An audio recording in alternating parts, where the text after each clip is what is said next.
নমস্কার বন্ধুরা, আজ আমি দই পটল রান্না করে দেখাবো। এই রান্নাটা খুবই ভালো হয় খেতে। এইভাবে আপনারা রান্না করে খেয়ে দেখবেন এই পদ্ধতিতে। দই পটল বানানোর জন্য আমি এখানে 8 পিস পটল নিয়ে ছাড়িয়ে ভালো করে ধুয়ে নিয়েছি। পটলগুলো আমি মাঝখানে একটু একটু চিড়ে নিয়েছি, দেখা যাচ্ছে না। চিড়ে নিলে খুব ভালোভাবে মশলাটা ঢুকবে। নিয়েছি এবার টক দই, 100 গ্রাম মতো টক দই আমি নিয়েছি। মশলা নিয়েছি শুকনো লঙ্কা, কাঁচা লঙ্কা, গোটা ধনে, জিরে আর আদা। আমি মশলাগুলো মিক্সিতে পেস্ট করে নেব। আর নিয়েছি কাজু পোস্ত চালমগজ। কাজু পোস্ত চালমগজটা আমি শিলে বেটে নেব। এবার কড়াইয়ে তেল গরম করতে দিয়ে দিলাম। সরিষার তেল দিয়েছি। বেশ খানিকটা তেল দিয়েছি। পটলগুলো আমি ছাকা তেলে ভেজে নেব। তেল গরম হয়ে গেছে, কেটে রাখা পটলগুলো দিয়েছি। দিয়ে লবণ আর হলুদ দিয়েছি। দিয়ে খুন্তি দিয়ে খুব ভালো করে নেড়ে চেড়ে নিচ্ছি।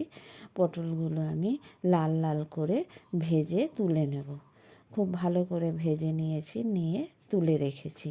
ওই তেলের মধ্যেই দিয়ে দিলাম গোটা জিরে আর একটা তেজপাতা। দিয়ে ফোড়নটা ভালো করে ভেজে নিলাম। নিয়ে আমি দিয়ে দিচ্ছি ওই বেটে রাখা মশলাটা। 2 চামচ মশলা দিয়েছি। দিয়ে একটু হলুদ দিয়েছি। দিয়ে মশলাটা কষিয়ে নিচ্ছি। ভালো করে এই মশলাটা কষিয়ে নিতে হবে। মশলাটা কষিয়ে নেওয়ার পরে দিয়ে দিলাম বেটে রাখা কাজু, চালমগজ আর পোস্তটা।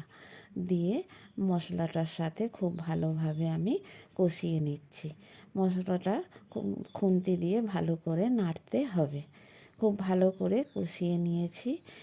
দিয়ে দিলাম এবার টক দইটা একটু ফেটিয়ে নিয়ে দিয়েছি। দিয়ে দইটাও খুব ভালো করে আমি কষাতে থাকবো যতক্ষণ না তেল ছেড়ে আসে। আমি এবার দিয়েছি একটু চিনি। টক দইয়ের টক ভাবটা কাটানোর জন্য আর খুব ভালো টেস্ট আনার জন্য চিনিটা দিয়েছি। তার সাথে কালারটাও খুব ভালো আসবে। খুব ভালো করে মশলা কষিয়ে নিয়েছি। তেল ছেড়ে দিয়েছি জল। খুব বেশি জল দিইনি, পরিমাণ মতো জল দিয়েছি। পটলগুলো ভাজতে তো সেদ্ধ হয়ে গেছে। দিয়েছি লবণ। গ্রেভিটা ফুটে উঠেছে। দিয়ে দিলাম পটলগুলো দিয়ে খুন্তি দিয়ে খুব ভালো করে নেড়ে চেড়ে নিয়ে আমি ঢেকে দিয়েছি। এটা খুব বেশি আঁচে রান্নাটা হবে না, হালকা আঁচে আস্তে আস্তে রান্নাটা করতে হবে। পটলগুলো খুব ভালোভাবে সেদ্ধ হয়ে গেছে আর ঝোলটাও অনেকটা মরে গেছে। আমার দই পটল রান্না হয়ে গেছে। এবার আমি নামিয়ে নেব। নামানোর আগে আমি গরম মশলা ছড়িয়ে দিয়েছি। দিয়ে খুন্তি দিয়ে খুব ভালো করে মিশিয়ে নিচ্ছি। নিয়ে এবার নামিয়ে নেব। এই দেখুন, ঠিক এইরকম গ্রেভি ভাব থাকবে, গায়ে লাগা ভাব থাকবে, তখনই আমি নামিয়ে নেব। দই পটল আমার রেডি হয়ে গেছে, নামিয়ে নিয়েছে। দেখুন কত সুন্দর দেখতে লাগছে।